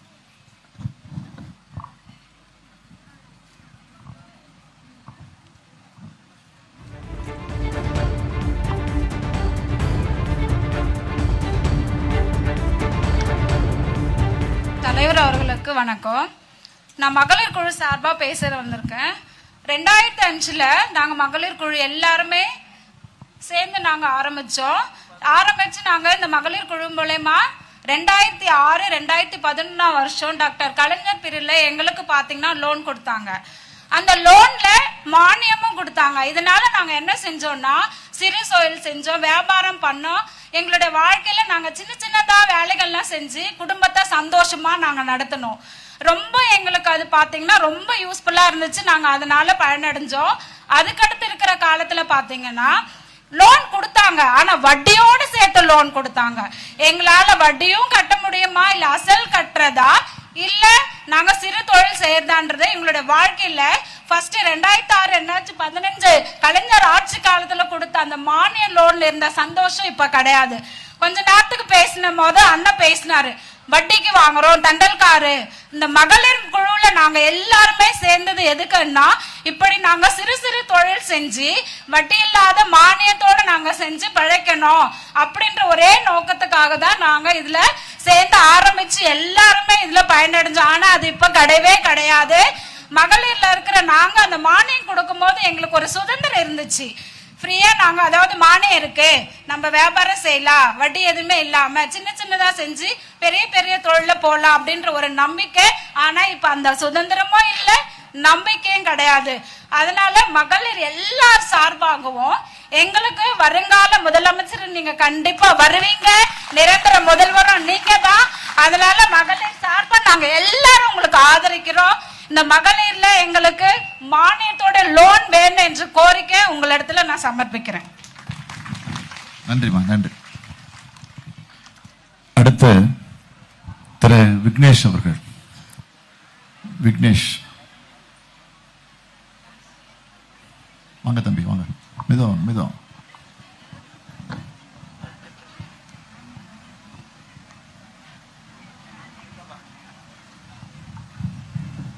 இப்படி வாங்க.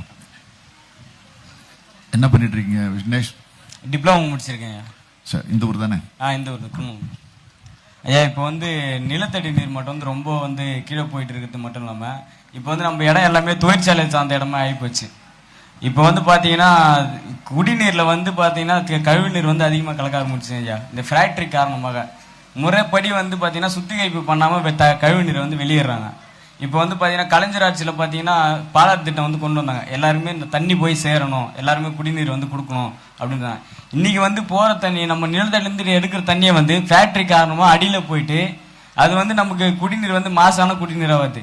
இப்போ பக்கத்தில் பார்த்தீங்கன்னா செங்காடுன்ற ஒரு கிராமத்தில் கிட்டத்தட்ட ஒரு 40 பேருக்கு மேலே, அதாவது குடிநீரில் அந்த கழிவு நீர் கலந்தனால, அதாவது அலுமினியம் ஃபேக்ட்ரி ஒன்று இருக்கு ஐயா, அதுலேருந்து வர தண்ணி வந்து குடிநீரில் கலந்து அவங்களுக்கு வந்து கிட்னி ப்ராப்ளம்லாம் வர ஆரம்பிச்சுது. இப்போ கிட்டத்தட்ட அவங்களுக்கு வந்து கிட்னி ப்ராப்ளம் அது மாதிரி நிறைய ப்ராப்ளம்லாம் வருது. அதனால் கம்பெனிலேருந்து வர தண்ணியை வந்து சுத்திகரிப்பு பண்ணி முறைப்படி வந்து வெளியேற்றணும்னு நான் வேண்டி கேட்டுக்கிறேன். நன்றி நன்றி நன்றி. இங்கே மைக் கொடுத்துரும். அடுத்து ராஜேந்திரன் அவர்கள், திரு ராஜேந்திரன் அவர்கள்.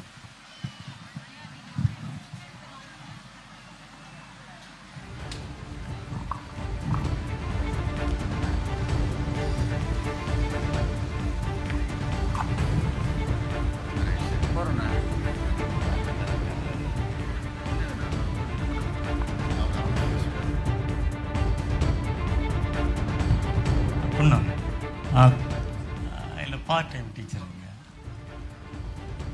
குன்னத்தின் மீது எண்ணத்தை வைத்து வந்திருக்கின்ற தளபதி ஐயா அவர்களுக்கு சமத்துவ பெரியார் மகனாக இந்த மண்ணுக்கு காலடி வைத்து இந்த குன்னத்துக்கும் பெருமையை மற்ற மக்களுக்கும் இந்த வரலாற்று பதிவுகளில் இது ஒரு இடம் பெறுகின்ற நல்ல நிகழ்வு. ஏனென்றால் அரச மரத்தடியிலே உட்கார்ந்திருக்கிறார். அரசன் மரம். ஏனென்றால் நாளைய அரசன் என்பதில் ஐயமில்லை என்பதனாலே சில கோரிக்கைகளை வைப்பதற்காக இங்க விரைந்து வந்துறேன். இந்த குன்ன கிராமத்தில் ஆயுதிராவிடர் பகுதியில் நாங்கள் ஒரு 200 குடும்பங்கள் வசித்து வருகின்றோம். குறிப்பாக என்னன்னு கேட்டிங்கன்னா, ஒரு குட்டை, கருமான் குட்டைன்னு ஒரு குட்டையில் ஒரே ஒரு கரை, அந்த கரையில் தான் இடுகாடும் சுடுகாடுமாக இருக்கிறது. ஒரு பணத்தை காலி பண்ணிட்டு தான் ஒரு புதிய பணம் வைக்க வேண்டிய சூழல் இருக்கு. ஒரு சின்ன ஒரு கரைக்குள்ள அந்த பிணம் எரிக்கவோ இல்லை புதைக்கவோ வாய்ப்பு இல்லாமல் இருந்தது. கடந்த கழக ஆட்சியில அதுக்குண்டான ஏற்பாடுகள் ஆதிதிராவிட நலத்துறை மூலமாக பல வேலைப்பாடுகள்லாம் முடியும் தருவாயில் ஆட்சி மாற்றம் காரணத்தால் அது தொடர்ந்து பயணிக்க முடியவில்லை. அதன் பிறகு பலவிதமான அதிகாரிகளுடன் சென்று நாங்கள் அதுக்குண்டான வாய்ப்புகளை சொல்லியும் இதுவரை எந்த விதமான நடவடிக்கையும் இல்லாமல் இந்த இக்கட்டான வேலையில அந்த ஒரு பிணம் விழுகுது என்றால் அதுக்கு இடம் தேடிக்கொண்டிருக்கிறோம் எங்க பதிக்கிறதுன்னு சொல்லிட்டு. அதனால நாளைக்கு நிச்சயம் ஐயா அவங்க வருவாங்க என்பதில் ஐயமில்லை. ஏன்னு கேட்டால் இது ஒரு சாட்சியாக இந்த அரசு மருத்துவமனையிலே ஐயா குடவலை திட்டம் சொல்லிட்டு மக்களை சென்று பார்க்கிறது இது பெரிய விஷயம். இவ்வளவு சுதந்திரமாய் நாங்கள் முகமுகமாய் பார்ப்போம் என்று நாங்கள் நினைக்கவில்லை. இதுக்குண்டான ஏற்பாடு செய்த மாவட்ட செயலாளர் மற்ற எல்லாரும் கூட இந்த நேரத்தில் நாங்கள் நன்றியை பகிர்ந்து கொள்கிறோம்.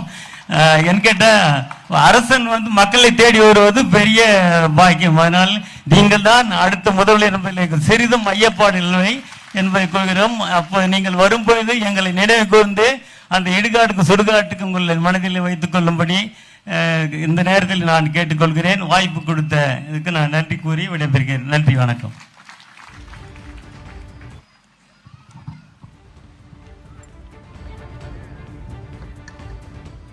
மீண்டும் உங்களுக்கெல்லாம் என்னுடைய என்னம்மா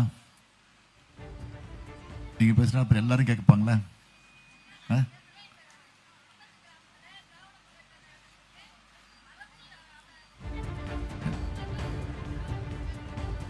சரி வாங்க.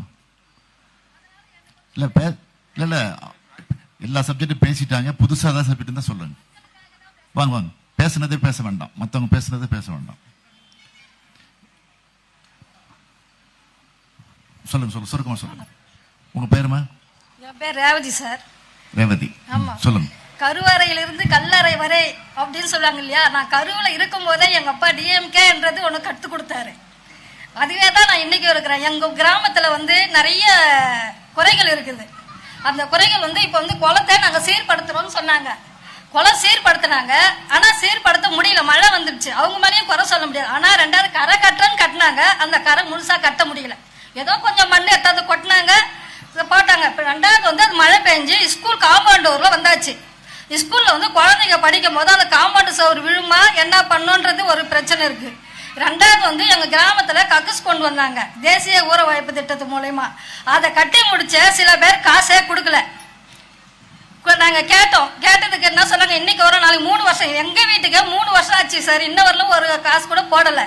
நிறைய கோரிக்கைகள் இருக்கு இந்த இடத்துல. இப்போ சொல்லிதான் எனக்கு தெரியும் இதுக்கு விளையாட்டு மைதானம்னு சொல்லிட்டு. ஆனால் விளையாட்டு மைதானத்துக்குள்ள குழந்தைங்களுக்குள்ள எந்த ஒரு எதுவும் இல்லை. தனிப்பட்ட நான் இவ்வளோ நாள் பொதுவான இடம்னு சொல்லிட்டு தான் நான் இருந்தேன். இப்போதான் எனக்கு தெரியுது. அது மாதிரி நிறைய குறைகள் இருக்கு. ரெண்டாவது எங்களுக்கு வேலை வாய்ப்பு, படிச்சுட்டு நிறைய குழந்தைங்க வேலை வாய்ப்பு இல்லாமல் இருக்காங்க. அதுக்கு அடுத்தது இந்த வேரி வேலை இருக்கு இல்லையா, அது 100 நாள் தான் இருக்கு. எங்களுக்கு 150 நாளோ 200 நாளோ கொடுத்தா எங்களுக்கு உதவியா இருக்கும். ஏன்னா ஏழைங்க தான் அதிகமா இருக்கும் இங்க. அவங்களுக்குள்ள இதெல்லாம் எங்களுக்கு செஞ்சு தர மாதிரி கேட்டுக்கொள்கிறேன் சார். நன்றி நன்றி. மீண்டும் உங்களுக்கெல்லாம் என்னுடைய நன்றிய வணக்கத்தை நான் தெரிவிச்சுக்க விரும்புறேன். இந்த கூட்டத்தினுடைய நோக்கத்தை பற்றி நீங்களாம் இங்க கீழே உட்கார்ந்துருங்க, மறைக்கிறீங்க பிளீஸ். நான் தொடக்கத்திலே சொன்னேன், அதையும் நீங்க நல்லா புரிஞ்சுக்கிட்டு மனசுல உள்வாங்கிக்கிட்டு உங்க கருத்துக்களை, இந்த ஊர்ல இருக்கக்கூடிய பிரச்சனைகளை சுருக்கமா நேரத்தினுடைய அருமைக்கிறது நீங்க எல்லாம் தெளிவா எடுத்து சொல்லியிருக்கிறீங்க. குறிப்பா திருமதி மகாலட்சுமி அவர்கள் ஆசிரியர் பயிற்சியை பற்றி சொன்னாங்க. ஆக எந்த அளவுக்கு என்ன தொல்லைகளை துன்பங்களை நாங்க சகிச்சுட்டு இருக்கிறோம் அப்படிங்கிறதையும் எடுத்து சொன்னாங்க. அதே மாதிரி திரு கஜேந்திரன் அவர்கள் ஒரு விவசாயியா விவசாயிகளுக்கு இந்த ஆட்சியில் இழக்கப்படக்கூடிய கொடுமைகளை அக்கிரமங்களை எடுத்து சொல்லியிருக்கிறாங்க. ஆனா அதே விவசாய பெருங்குடி மக்களுக்கு கலைஞர் அவர்கள் முதலமைச்சர் இருந்தப்போ இலவச மின்சாரம் கலைஞருடைய ஆட்சி காலத்தில் விவசாயிகளுக்கு வழங்கப்பட்டுச்சு. அதுக்கு பிறகு பாத்தீங்கன்னா கடனை தள்ளுபடி, விவசாய இலவச மின்சாரம் எப்படி வழங்குச்சுன்னா 89ல் 90ஆம் ஆண்டு வழங்கப்பட்டுச்சு. எம்ஜிஆர் அவர்கள் இதே தமிழ்நாட்டில் முதலமைச்சராக இருந்தப்போ விவசாய சங்கத்தினுடைய தலைவராக இருந்த மறைந்த திரு நாராயணசாமி நாயுடு அவர்கள் தலைமையில் ஒரு மிகப்பெரிய போராட்டமே நடந்துச்சு. மின்சார கட்டணத்தை குறைக்கணும், விவசாயிகளுக்கு கொடுக்கக்கூடிய இந்த பம்பு செட்டுகளுக்கு பயன்படுத்தக்கூடிய இந்த மின்சார கட்டணத்தை குறைக்கணும் அப்படின்னு ஒரு போராட்டமே நடந்துச்சு. எவ்வளவு குறைக்கணும்னு சொல்லி போராட்டம் நடத்தினாங்க தெரியுமா? 1 பைசா குறைக்கணும்னு சொல்லி போராட்டம் நடத்தினாங்க. ஆனா அன்னைக்கு இருந்த ஆட்சி அதை ஏத்துக்கல. அதனால கலவரம்லாம் நடந்துச்சு. நாராயணசாமி நாயுடு அவர்களை போலீஸ் தடியடியில தாக்கி மருத்துவமனையில் கொண்டு போய் படுக்க வச்சாங்க. அப்படிலாம் கொடுமை நடந்துச்சு. 89ல் கலைஞர் முதலமைச்சர் வந்தார். சட்டமன்றத்தில் கலைஞர் அறிவிச்சார், எம்ஜிஆர் ஆட்சி காலத்தில், அதிமுக ஆட்சி காலத்தில் மின்சார கட்டணத்தை 1 பைசா குறைக்க வேண்டும் என்று சொல்லி நீங்க எல்லாம் போராடினீங்க. இப்ப திமுக ஆட்சி, இப்ப போராட்டம் நடத்தல, கோரிக்கை வைக்கல, மனு கூட என்னிடத்துல இருந்து கொடுக்கல, கோட்டையில கொடுத்து யாரும் என்னிடத்துல சொல்லவும் இல்லை. ஆனா நான் இப்ப சொல்றேன், இனிமே விவசாய பெருங்குடி மக்கள் தாங்கள் பயன்படுத்தக்கூடிய இந்த மோட்டார் பம்பு செட்டுக்கு 1 பைசா கூட தர வேண்டிய அவசியம் இல்லை, அப்படியே இலவச மின்சாரம் அப்படின்னு அறிவிச்சார் சட்டமன்றத்தில். இது வரலாறு. அதே மாதிரிதான் அடுத்த முறை ஆட்சிக்கு வர்றப்போ கலைஞர் ஒரு உறுதிமொழி கொடுத்தார். நாங்க ஆட்சிக்கு வந்தா விவசாய பெருங்குடி மக்கள் கூட்டுறவு வங்கிகள் வாங்கி இருக்கக்கூடிய கடன் அதை முழுசா நான் தள்ளுபடி பண்ணுவேன் அப்படின்னாரு. நாங்கெல்லாம் உண்மையிலே சத்தியமா சொல்றேன், நம்பல. ஏன்னா 1 கோடி 2 கோடி இல்லை, 7000 கோடி ரூபாய் கடன், அதை எப்படி தள்ளுபடி பண்ண முடியும் அப்படின்னு நாங்கெல்லாம் கூட நினைச்சோம். ஆனா கலைஞர் ஆட்சிக்கு வந்தார். கோட்டைக்கு கூட போகல, பதவி பிரமாணத்தை நேரு ஸ்டேடியத்தில் கவர்னர் செஞ்சு வைக்கிறாரு. கலைஞர் பதவி பிரமாணம் எடுத்துக்கிட்டு முதல் கையெழுத்து போட்டார். போடுறப்போ நாங்க கூட சொன்னோம் தலைவர் இடத்துல, 2 நாளைக்கு முன்னாடி சொன்னோம், நீங்க இலவச மின்சாரத்தை கடனை முழுசா தள்ளுபடி பண்றீங்களே 7000 கோடி, அந்த 7000 கோடி கடனை யாரு அதிகமா வாங்கியிருக்காங்க பாத்தீங்கன்னா அதிமுக காரன் அதிகமா வாங்கியிருக்கிறான். கடன் 5 லட்சம் 10 லட்சம் எல்லாம் வாங்கியிருக்கிறான். நம்மளும் 1000 2000 3000 வாங்கியிருக்கிறாங்க. அதனால அவங்களுக்கு தானே பயன்படும், அதை ஏன் தள்ளுபடி பண்றீங்க அப்படின்னு நாங்கெல்லாம் கூட சொன்னோம். உடனே கலைஞர் என்ன சொன்னார் தெரியுமா? நான் விவசாய பெருங்குடி மக்கள் அதிமுகவா பார்க்கல, திமுகவா பார்க்கல, காங்கிரஸா பார்க்கல, பாமகவா பார்க்கல, கம்யூனிஸ்டா பார்க்கல, அத்தனை பேரையும் இந்த நாட்டினுடைய விவசாய பெருங்குடி மக்களை பார்க்கிறேன், அவங்க தான் இந்த நாட்டினுடைய முதுகெலும்பு அப்படின்னு சொல்லி 7000 கோடி ரூபாய் கடனை தள்ளுபடி பண்ணார். இதெல்லாம் திமுக ஆட்சி. ஆக அவங்களுக்கு ஏதாவது பிரச்சனைன்னா ஓடோடி போய் அதை தீர்த்து வைக்கக்கூடியது.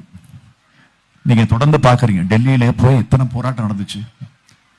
ஒரு முறையாவது பிஜேபி அரசு அல்லது தமிழ்நாட்டில் இருக்கக்கூடிய இந்த ஆட்சி அவங்களை கூப்பிட்டு உட்கார வச்சுதான் பேச்சுவார்த்தை நடத்திருக்கா? கிடையாது. செய்யணும்னு அவசியம் இல்லை, ஒரு சமாதானமா கூப்பிட்டு வச்சு பேசினாங்களா? அதுவும் கிடையாது. இப்போ 25-30 நாட்களாக டெல்லியில போராடிக்கிட்டு இருக்கிறாங்க. வட மாநிலத்திலிருந்து, பஞ்சாப்ல இருந்து, உத்தரப்பிரதேசல இருந்து, ஹரியானால இருந்து, எல்லா மாநிலத்திலிருந்து புறப்பட்டு போய் அங்க போராடிக்கிட்டு இருக்கிறாங்க. அங்கேயே தங்கி போறாருங்க. குழந்தை குட்டிகள், பெண்கள், பிள்ளைகள் எல்லாம் ஒட்டுமொத்தமா போராடிட்டு இருக்கிறாங்க. இது வரைக்கும் ஒரு முடிவு வரல. ஆக இதுதான் இன்னைக்கு இருக்கக்கூடிய நிலை. அதைத்தான் வேதனையோடு நான் இங்கே உங்களுக்கு சுட்டி காட்ட கடமைப்பட்டிருக்கிறேன். அதே போல ஞானசேகரனும் பேசினார் விவசாயிகளை பத்தி. திரு பார்த்திபன், சகோதரர் பார்த்திபன் இந்த விளையாட்டு திடலை பற்றி கொஞ்சம் உணர்ச்சியோடு பேசினார். நான் தான் வந்த உடனே சொன்னேன், அதை போய் பார்த்தேன். ஏன்னா வரத்துக்கு முன்னாடி எனக்கு செய்தி கிடைச்சது. அதனால வந்த உடனே முதல்ல தான் பார்த்தேன். நானும் என் செல்போன்ல போட்டோ எடுத்துக்கிட்டேன். கல்வெட்டு 2018 சட்டமன்றத்தில் அறிவிக்கிறாங்க, இங்க விளையாட்டு திடல் கட்டப்படும், அதுக்காக பல லட்சம் ரூபாய் நிதி ஒதுக்கீடு செய்யப்படுதுன்னு அறிவிக்கிறாங்க. அதுக்கப்புறம் 2019 கல்வெட்டை அமைக்கிறாங்க, இங்க அடிக்கல் நாட்டு விழா நடத்துறாங்க. இப்போ 2020 டிசம்பர் இல்ல 2021 டிசம்பர்ல இந்த இடம் ஒரு மைதானமாக இருக்கும், விளையாட்டு திடலுக்காக நிச்சயம் இருக்கும். அது திமுக ஆட்சி வந்த பிறகு அந்த உறுதியை நான் உங்களிடத்தில் எடுத்து சொல்ல கடமைப்பட்டிருக்கிறேன். அடுத்து திரு பாரதி வரதன் அவர்கள் வேலை வாய்ப்பை பற்றி குறிப்பிட்டு சொன்னீங்க. இதே மோடி அவர்கள் அவர் ஆட்சிக்கு வருவதற்கு முன்னால, இப்ப இல்ல, முதல் தடவை ஃபர்ஸ்ட் டைம் பிரதமராக வந்தப்போ அவர் என்ன சொன்னார்னா, நான் பிரதமராக வந்தா வெளிநாட்டில் பதுக்கி வைக்கப்பட்டிருக்கக்கூடிய பணத்தை எல்லாம், கருப்பு பணத்தை எல்லாம் மீட்டுக்கிட்டு வர போறேன். மீட்டுக்கிட்டு வந்து தலைக்கு 15 லட்சம் ரூபாய். தலைக்குன்னா ஒவ்வொருத்தருக்கும், ஒவ்வொரு தோழனுக்கும், ஒவ்வொரு தொண்டனுக்கும், ஒரு மகளிருக்கும், ஒரு சகோதரிக்கும், ஒவ்வொருத்தருக்கும் 15 லட்சம் ரூபாய் பேங்க்ல டெபாசிட் பண்ண போறேன்னாரு. எப்போ? இப்போ பிரதமர் இல்ல, முதல்ல ஃபர்ஸ்ட் டைம் இருந்தாரு பாருங்க, அப்பவே. நான் பல முறை கேட்டேன், நான் மட்டும் எல்லாரும் கேட்டாங்க, 15 லட்சம் நான் 15,000 வந்து போட்டிருக்காங்களா? 15,000 வேணாம், ஒரு 15 ரூபாய் வேண்டாம், அட்லீஸ்ட் ஒரு 15 காசு உங்க மீது யாராவது போட்டிருக்காங்களா? இருந்தா தயவுச்சு எழுந்து கை தூக்கி காட்டுங்க பார்ப்போம், யாராவது இருக்க போட்டிருக்காங்களான்னு. இல்ல. ஆக உறுதிமொழி கொடுப்பாங்க, கலைஞர் மாதிரி உறுதிமொழி கொடுத்தா நிறைவேற்றுகிற ஒரே தலைவர் நம்முடைய கலைஞர் ஒருத்தர் தான். சொன்னதை செய்வோம், செய்வதை சொல்வோம். ஆனா தேர்தலுக்காக தந்த வாக்குறுதி ஏமாத்திட்டாங்க. அடுத்தது பாத்தீங்கன்னா, ஒரு 2 கோடி பேருக்கு வேலை வாய்ப்பை ஏற்படுத்தி கொடுப்பேன் என்னோட ஆட்சியில். நாங்க மத்திய அரசு அறிவிச்சது, இது மத்திய அரசு நாங்கள் ஆட்சிக்கு வந்தோன்னே செய்வோன்னு பிஜேபி அறிவிச்சது, மோடியே அறிவிச்சார். நான் கேட்கிறேன், யாருக்காவது முதல் பீரியடு, இப்ப 2வது பீரியட் நடக்குது, மத்திய அரசின் சார்பில் யாருக்காவது மோடி அறிவிச்ச திட்டத்தின் அடிப்படையில் வேலை வாய்ப்பு வந்திருக்கா? தயவுசெய்து யாராவது இருந்தா கையை உயர்த்தி காட்டுங்க, நான் மன்னிப்பு கேட்டுக்கிறேன். இல்ல. இங்க இருக்கக்கூடிய தொழிற்சாலைகள் போகுது, ஏன்னா அதுக்கு கமிஷன் கேட்கறாங்க. கமிஷன் கொடுத்தாதான் நீ இங்க தொழில் நடத்த முடியும், தொழிற்சாலை நடத்த முடியும், ரன் பண்ண முடியும்னு மிரட்டுறாங்க. வேணாம்ப்பா, இவங்களுக்கு லஞ்சம் கொடுத்தா நம்ம தொழில் நாசமா போயிடும் அப்படின்னு அடுத்த மாநிலத்துக்கு போயிட்டு இருக்காங்க. அப்படித்தானே பல தொழிற்சாலைகள் இருந்து போயிருக்கு. அதே மாதிரி ஆரம்ப சுகாதார நிலையத்தை பற்றி மருத்துவர் ஓவியா அவர்கள், மருத்துவர் என்ற இந்த முறையில உரிமையோடு சில பிரச்சனைகளை சொன்னாங்க. அதனாலதான் நான் கேட்டேன், மினி கிளினிக்னு ஆரம்பிச்சாங்களா, அது என்ன ஆச்சுன்னு கேட்டேன். மினி கிளினிக் என்ன? நான் கேட்கிறேன், இருக்கிற ஆரம்ப சுகாதார நிலையத்தை சீர்படுத்தினாலே போதும், மினி கிளினிக்கே தேவையில்லை. மினி கிளினிக் பேர்ல கொள்ளையடிக்கிறதுக்காக இந்த ஆட்சி 4 மாசத்துல போக போகுது. ஆக அதை வச்சுக்கிட்டே இருக்கிறத சுருட்டிக்கிட்டு போயிடலாம், வந்த வரைக்கும் லாபம் அப்படிங்கறதான் கொள்ளையடிச்சிட்டு இருக்காங்களே தவிர, உள்ளபடியே மினி கிளினிக் இன்னைக்கு மக்களுக்கு பயன்படுதா? இல்ல. அது முறையா நடத்தப்படுதா? அங்க என்ன ஸ்டாஃப் இருக்கா, நர்ஸ் இருக்கா, டாக்டர் இருக்காங்களா, மருந்து இருக்கா? எதுவும் கிடையாது, யாரும் கிடையாது. ஏன்னா ஏற்கனவே ஆரம்ப சுகாதார நிலையத்தில் இருக்காங்க பாருங்க, அங்கேயே சில பேர் வர்றதில்லை, போறதில்லை, அங்கேயே சில நியமனம் கிடையாது, அங்கேயே அப்பாயின்மெண்ட் இல்லை. ஆக அங்க இருக்கிறவங்க கொண்டு வந்து இங்க வச்சுட்டாங்க. இந்த வாழைப்பழ கதை தெரியும் உங்களுக்கு, செந்தில் கவுண்டமணி காமெடி தெரியும் உங்களுக்கு. ₹1 பணம் கொடுத்து வாழைப்பழம் என்று சொல்லியிருக்கிறாப்ல, 2 வாழைப்பழம் என்று சொல்லியிருக்காப்ல. 2 வாழைப்பழத்தை வாங்கிட்டு ஒரு பழத்தை தின்னுட்டு ஒரு பழத்தை கொண்டு வந்து கொடுத்துருக்கிறாப்ல. நான் என்ன சொன்னேன்? 2 வாழைப்பழம் என்று சொன்னீங்க, ஒன்று தானே இருக்கு, இன்னொன்னு எங்க? அதான் இது அப்படின்னு செந்திலும் கவுண்டமணியும் அடிக்கிற ஜோக்கு உங்களுக்கு தெரியும். அது மாதிரி இன்னைக்கு என்ன செஞ்சிருக்கிறாங்கன்னா, இதான் கிளினிக்கு, அதான் ஆரம்ப சுகாதார நிலையம் அப்படின்னு சொல்லி ஏமாத்திக்கிட்டு இருக்கிறாங்க. இப்படித்தான் இருக்கு. அது மட்டும் இல்லை, இந்த கொரோனா காலத்துல உயிருக்கு போராடிக்கிட்டு இருக்கக்கூடிய அந்த தொற்று நோயிலிருந்து தங்களை காப்பாற்றிக் கொள்வதற்காக போராடிக்கிட்டு இருக்கக்கூடிய அவங்களுக்கு மருந்து மாத்திரைகளை தரணும், மாஸ்க் கொடுக்கணும், ப்ளீச்சிங் பவுடர் போடணும், சுகாதாரமா வச்சுக்கணும். ஆக அதுல எல்லாம் ப்ளீச்சிங் பவுடர்ல கொள்ளையடிக்கக்கூடிய ஆட்சியை பார்த்திருக்கீங்களா? தொடப்பம் வாங்குறதுல கொள்ளையடிக்கிற ஆட்சியை பார்த்திருக்கீங்களா நீங்க? இப்படி ஒரு மோசமான நிலையில இந்த ஆட்சி இன்னைக்கு நடந்துகிட்டு இருக்கு. அதே மாதிரிதான் விக்னேஷ் அவர்கள் நிலத்தடி நீரை பற்றி குறிப்பிட்டு சொல்லி இருக்கிறார். ஆகவே இந்த நிலத்தடி நீரை குளத்தை சுத்தி ஒடுக்கிறோம், தூர் ஒடுக்கிறோம்னு சொல்லி அதுல கொள்ளடிச்சுக்கிட்டு இருக்கிறாங்க, அதுல பர்சன்டேஜ் கொள்ளடிச்சுக்கிட்டு இருக்கிறாங்க இந்த ஆட்சியில. அதே போல திரு ராஜேந்திரன் அவர்கள் இங்க பேசுறப்ப சொன்னார், அரச மரத்து கீழே உட்கார்ந்து இருக்கிறேன்னு சொல்லி உணர்ச்சியோடு பேசினார். ஆகவே நிச்சயமா அந்த நம்பிக்கை அவருக்கு இருக்கு. அந்த நம்பிக்கை உங்களுக்கு இருக்கு. அந்த நம்பிக்கையோட நீங்கள் உங்கள் கடமையை நிறைவேற்றி தர வேண்டும் என்று நான் கேட்டுக்கொள்கிறேன். அதே போல சகோதரி ரேவதி அவர்கள் இங்கே இருக்கக்கூடிய பொதுவா இந்த 100 நாள் வேலை திட்டத்தை பத்தி எல்லாம் கூட குறிப்பிட்டு சொன்னாங்க. இந்த மைதானத்தை பத்தியும் குறிப்பிட்டு சொன்னாங்க. எனக்கு தெரியவே தெரியாதுன்னு சொன்னாங்க. இப்படி எல்லாம் பல பிரச்சனைகள் இருக்கு. அதே போல சுய உதவி குழு, மகளிர் குழு பத்தி திருமதி பிரியா அவர்கள் இங்க பேசுகிறப்போ சொன்னார்கள். திமுக ஆட்சி இருந்தப்போ மகளிர் சுய உதவி குழு எங்களுக்கு லோன் கிடைச்சது, மானியம் கிடைச்சது, கடன் கிடைச்சது, ஆனா இப்ப எதுவும் இல்லை அப்படின்னா அனாதை மாதிரி ஆக்கப்பட்டிருக்கு. திமுக ஆட்சி இருந்தப்போ, கலைஞர் முதலமைச்சராக இருந்தப்போ நான் துணை முதலமைச்சராக இருந்தேன். துணை முதலமைச்சர் மட்டும் இல்ல, உள்ளாட்சித்துறை அமைச்சர் பொறுப்பு என்கிட்ட தான் இருந்துச்சு. இந்த சுய உதவி குழு என்பது சமூக நலத்துறையிடம் இருந்துச்சு. முதல்ல சமூக நலத்துறை இருப்பதை விட உள்ளாட்சித்துறையிடம் இருந்தா இன்னும் சிறப்பா இருக்குன்னு சொல்லி கலைஞர் முடிவு பண்ணி என்னிடத்தில் ஒப்படைச்சார். நான் ஒவ்வொரு மாவட்டமா போனேன். ஒவ்வொரு மாவட்டமும் போறப்போ அரசு நிகழ்ச்சி நடத்தினாங்க. நலத்திட்ட உதவிகள் கொடுப்பேன். பல அடிக்கல் நாட்டு விழாவில் கலந்துப்பேன். திறப்பு விழா நிகழ்ச்சியில கலந்துப்பேன். அரசு நிகழ்ச்சிகளை கலந்துப்பேன். என் கட்சி நிகழ்ச்சிகளோட பல மாவட்டங்களுக்கு நான் போறது உண்டு. அப்படி எல்லாம் போறப்போ கட்டாயமா இந்த மகளிர் சுய உதவி குழு மேடைக்கு கூப்பிடணும், அவங்களுக்குன்னு தனியா ஒரு நிகழ்ச்சி நடத்தணும், அந்த நிகழ்ச்சியில அவங்களுக்கு சுடல் நிதி கொடுக்கணும், வங்கி கடனை கொடுக்கணும், மானிய தொகையை கொடுக்கணும் அப்படின்னு ஏற்கனவே நான் வங்கியில் இருக்கக்கூடிய நிர்வாகிகள் எல்லாம் கூப்பிட்டு அவங்களிடத்தில் ஆலோசனை பெற்று அவங்களிடத்தில் கலந்து பேசி அவங்க மூலமா அந்த கடனை பெற்று வேண்டிய அளவுக்கு அந்த கடனை பெற்று அதை ஒவ்வொருத்தருக்கும் கொடுத்தேன். ஒரு மாவட்டத்துக்கு போறேன்னு சொன்னா குறைஞ்சது 2000 பேர், 3000 பேர், 5000 பேர் கூட நான் கொடுத்துருக்கிறேன். மேடையில விநிப்பேன், வரிசையா உட்கார வச்சிருவோம். எப்போ நீங்க உங்களுக்கு தெரியும், ஒரு அரசு நிகழ்ச்சினா கலெக்டர் வருவார், மந்திரி வருவார், நம்மளுடைய எம்எல்ஏக்கு நம்ம எம்பிக்கு கூட வருவாங்க. என்ன பண்ணுவாங்க, ஒரு 200 பேருக்கு நலத்திட்ட உதவி கொடுக்கணும். 200 பேருக்கு மொத்தமா கொடுத்துட்டு போவாங்களான்னா போக மாட்டாங்க. ஒரு 5 பேருக்கு கொடுத்துட்டு எனக்கு இன்னொரு ப்ரோக்ராம் இருக்கு அப்படின்னு சொல்லிட்டு போயிடுவாங்க. மிச்சம் இருக்கக்கூடிய ஒரு 150 பேர், 200, 175 பேருக்கு கிடைக்காது. அவங்க என்ன சொல்லுவாங்க, நீ ஆபீஸ்ல வாங்கிக்கோ அப்படின்னு சொல்லிட்டு போயிடுவாங்க. அதுக்கு நடையா நடந்து அதுக்கு கொடுக்க வேண்டிய கமிஷனு, அதுக்கு லஞ்சம் கஞ்செல்லாம் கொடுத்தாதான் அது கிடைக்கும் நமக்கு. அந்த மாதிரி ஒரு சூழ்நிலை யதார்த்தமா இருந்துச்சு. அது மாதிரி மகளிர் சுய உதவி குழுக்கு இருக்கக்கூடாது அப்படின்னு நான் முடிவு பண்ணி ஒவ்வொருத்தருக்கும் நானே கொடுத்தேன். 5000 பேரா காலையில 9 மணிக்கு ஆரம்பிப்போம், மத்தியானம் 2 மணி 3 மணிக்கெல்லாம் முடிஞ்சிருக்கு. என் கூட மந்திரிங்க நிற்பாங்க, எம்எல்ஏக்கள் நிற்பாங்க, எல்லாம் உட்காந்துப்பாங்க. நான் மட்டும் நிற்பேன், நின்ன இடத்துல இருந்தே கொடுப்பேன். இப்ப ஏன் உட்காந்துருக்கேன்னா இப்போ நின்றுட்டு பேச நான் தயார். இது ஒரு கிராம சபை கூட்டம், அதனாலதான் உட்கார்ந்தாதான் இது கிராம சபை மாதிரி இருக்கும். அதனால உட்கார்ந்து பேசுற தப்பா நினைச்சு கூடாது நீங்க. ஆக உட்கார்ந்து பேசுறேன்னா அதுதான் விஷயம், வேற ஒண்ணும் இல்லை.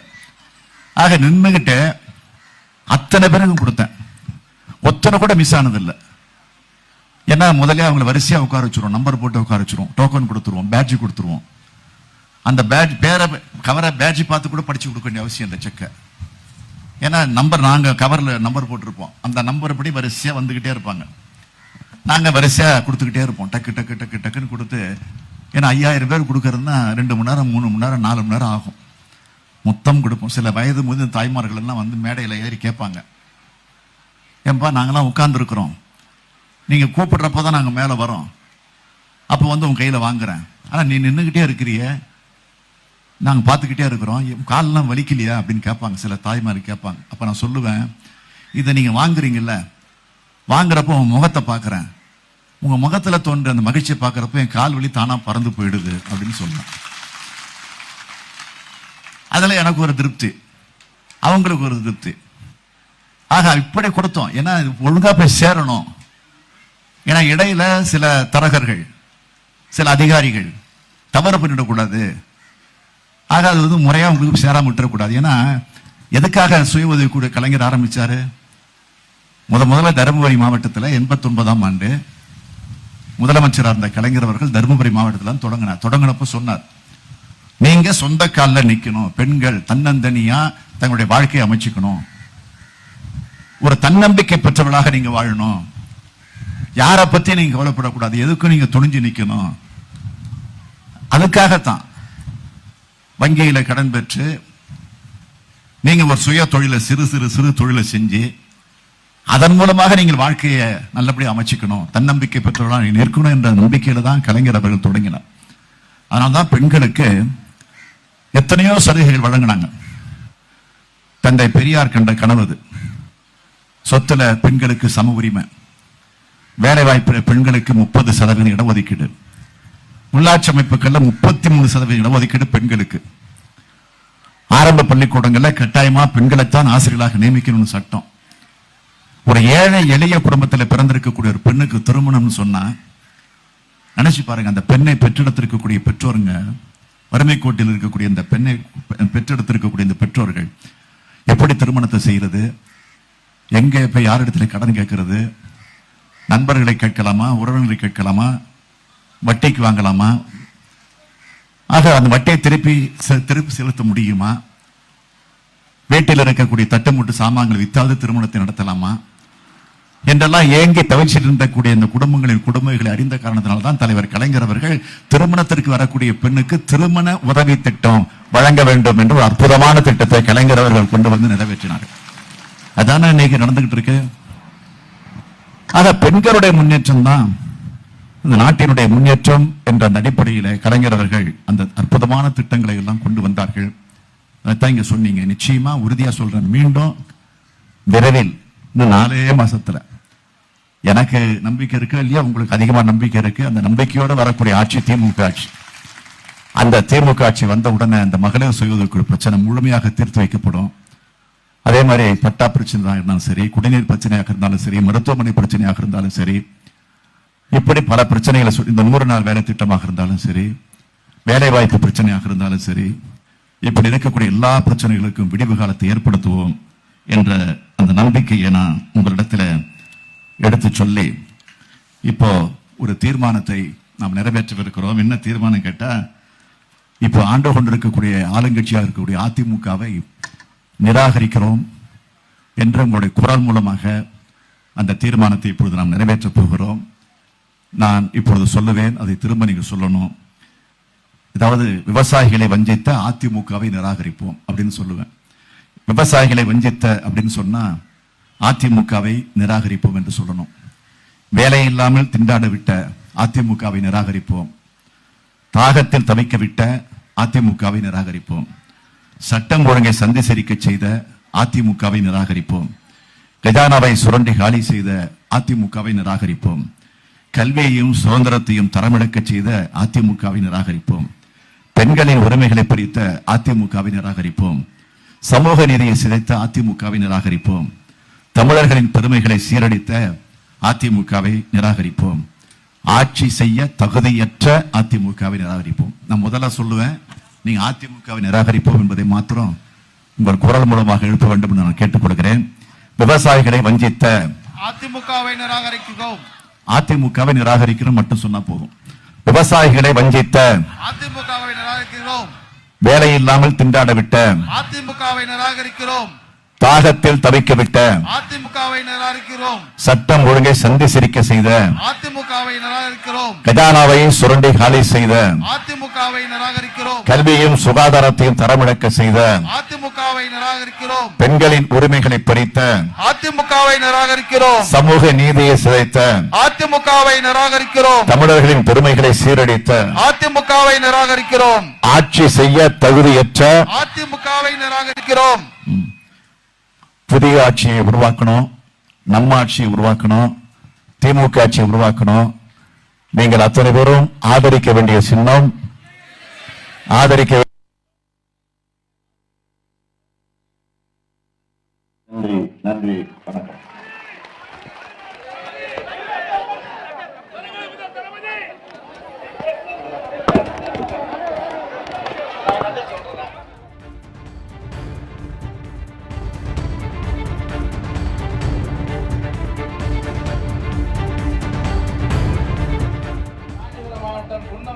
ஊராட்சிக்கு வருகை தந்து நம்முடைய மாவட்டத்திற்கு பெருமை தேடி தந்த நம்முடைய கழக தலைவர், விரைவில் இந்த தமிழகத்தை ஆளப்போகிற ஒப்பற்ற தலைவர் அண்ணன் தளபதிக்கு மாவட்ட திராவிட முன்னேற்ற கழகத்தின் சார்பில் நன்றி சொல்லி அவருக்கு இந்த மலர் மாலையை அணிவிக்கிறேன்.